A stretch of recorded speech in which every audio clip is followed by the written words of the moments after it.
வணக்கம் தலைவா, அனைவருக்கும் இனிய வணக்கம். இன்றைக்கி நம்ம இந்த ஒரு வீடியோவில் தமிழக அரசு போக்குவரத்து கழகத்தில் பேருந்து கட்டணம் உயர்த்தப்பட்டிருக்கிறதா? ஸோ இதற்கு பார்த்திங்கன்னா தக்க பதிலடி கொடுத்துருக்காரு போக்குவரத்து துறை அமைச்சர்.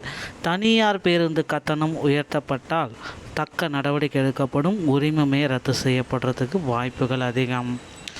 தமிழகத்தில் போக்குவரத்து கழகம் அப்படின்றது பார்த்திங்கன்னா கடந்த காலங்கள் ரொம்ப காலங்கள் ஒரு 50 ஆண்டு காலமாகவே திறம்பட செயல்பட்டு வருது. இப்பொழுது மக்கள் சேவைக்காக இந்த போக்குவரத்து கழகம் அர்ப்பணிக்கப்பட்டிருக்கு.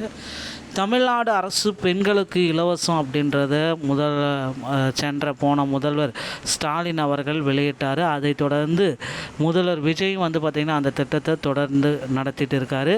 ஆனால் இப்போ அந்த திட்டத்தை அப்கிரேட் செய்ய போகிறாரு. வெற்றி பயணம் திட்டம் அனைத்து பேருந்துகள்லையுமே மாவட்ட அளவில் இருக்கிற டவுன் பஸ்ஸில் தான் இலவசம் அப்படின்னு ஸ்டாலின் சொன்னது. ஆனால் முதல்வர் விஜய் அவர்கள் அனைத்து பேருந்துகளிலும் வெற்றி பயணம் திட்டத்தை விரைவில் நடத்த கொண்டு வர இருக்கார். ஸோ இந்த டைமில் பேருந்து கட்டணம், தனியார் பேருந்து கட்டணம் கொள்ளையடிக்கும் நோக்கத்தில் இந்த பேருந்து கட்டணத்துடைய உயர்வை அறிவிச்சிருக்காங்க. நிறைய பேருந்துகளில் அவங்களே செக்கிங் எல்லாமே செக் பண்ணிகிட்ருக்காங்க. அப்படி பேருந்து கட்டணம் உயர்த்தப்பட்டு வாங்கப்பட்டால் அந்த பேருந்தோடைய உரிமத்தை உடனடியாக ரத்து செய்கிறதுக்கு போக்குவரத்துறை அமைச்சருக்கு முக்கிய அதிகாரம் இருக்குது.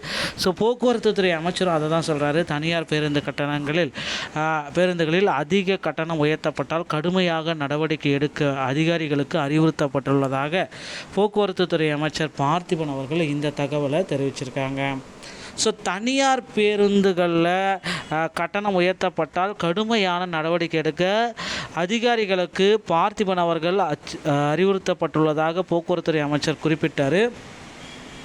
ஸோ கிட்டத்தட்ட பட்ஜெட் மீதான பொது விவாதத்தின் போது உறுப்பினர்களின் கேள்விக்கு பதிலளித்த அவர், டீசல் விலை உயர்வு காரணமாக தனியார் பேருந்து கட்டணம் உயர்த்த அதன் உரிமையாளர்களுக்கு கோரிக்கை வைத்துள்ளதாகவும் இது குறித்து உரிய ஆலோசனைக்கு பிறகு தான் நடவடிக்கை எடுக்கப்படும் அப்படின்றத அவர் குறிப்பிட்டிருக்கார். ஆனால் அந்த ஆலோசனையை செய்யாமல் தனியார் பேருந்துகள் பார்த்திங்கன்னா போக்குவரத்து கட்டணத்தை உயர்த்தியது ஏன்?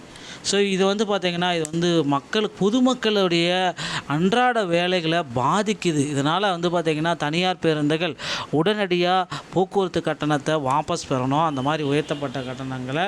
ஸோ தமிழக அரசு என்ன கட்டண அமைப்பு நிர்ணயிச்சிருக்கோ அந்த கட்டணத்தை அவங்க செயல்படுத்தணும். அப்படி செயல்படுத்தாத பேருந்துகளுடைய உரிமங்களை உடனடியாக ரத்து செய்யணும். பேருந்து நிலையத்தில் நிறுத்தி வைக்கப்பட்டுள்ள தமிழ்நாடு மாநில போக்குவரத்து கழக TNSTCகள் எல்லாமே நீங்கள் பார்த்துட்ருக்கீங்க. சமூக ஊடகங்களில் பரவி வரும் நிராகரித்த கூற்று அப்படின்றது தான் TNSTC பேருந்து கட்டணங்கள் எதுவுமே உயர்த்தப்படவில்லை, தனியார் பேருந்து கட்டணங்கள் மட்டும்தான் இதில் உயர்த்திருக்காங்க. தமிழக அரசால் நடத்தப்படக்கூடிய அனைத்து பேருந்துகளும் சிறம்பட செயல்பட்டு கொண்டு தான் இருக்குது. பயணிகளிடம் வழக்கமான கட்டணம் ஒரு இது பார்த்திங்க அப்படின்னா, மதுரை கீழ்மண்டலத்தில் உள்ள ராஜபாளையம் கிளை பேருந்து ஒன்று வெள்ளிப்புதிரிலிருந்து மதுரை மாட்டுத்தாவணி பேருந்து நிலையம் வரை பயணிகளிடம் வழக்கமாக 75க்கு பதிலாக 100 வசூலித்ததாக குற்றச்சாட்டு பதிவுகள் வைரலாகி வருகிறது. மேலும் பெண்களின் வங்கி கணக்குகளை 5000 டெபாசிட் செய்ய பிறகு மாநில அரசு திடீரென பேருந்து கட்டணத்தை உயர்த்ததாகவும் அந்த பதிவுகள் கூறப்படுகிறது. இது எல்லாமே பார்த்திங்கன்னா சமூக வலைதளங்களில் வரக்கூடிய ஒரு பரவலான செய்திகள் தான். இதை நம்பி யாரும் ஏமாற வேண்டாம். அதனால் அரசு பேருந்து கட்டணங்கள் கம்மியாக தாங்க இருக்குது.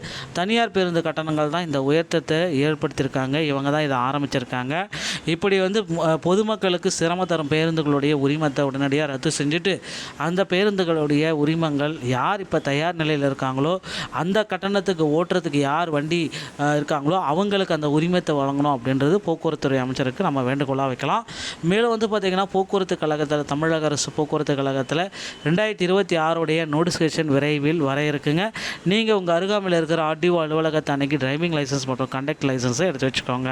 டிரைவிங் லைசன்ஸ் பார்த்திங்கன்னா தமிழ்நாடு அரசு போக்குவரத்து கழகத்தின் சார்பாக இதை வட்டார போக்குவரத்து கழகம் சார்பாக எடுத்துக்கலாம். ஆனால் கண்டக்ட் லைசன்ஸ் இருக்குன்னு அப்படின்னா நீங்கள் ஃபஸ்ட் எய்ட் சான்றிதழ் தமிழ்நாடு திறன் மேம்பாட்டு கழகத்தின் மூலமாக வாங்கிய பிறகு அதை காண்பித்து கண்டக்ட் லைசன்ஸை பெற்றுக்கொள்ளலாங்க. ஸோ இந்த வீடியோ பதிவு உங்களுக்கு பிடிச்சிருக்குன்னு நினைக்கிறேன். வீடியோ பிடிச்சிருந்தால் நீங்கள் நம்முடைய சேனலோட இணையதளங்களை மீது ஒரு நல்ல தகவலோடு நான் உங்களை சந்திக்கிறேன். நன்றி, வணக்கம், தேங்க்யூ.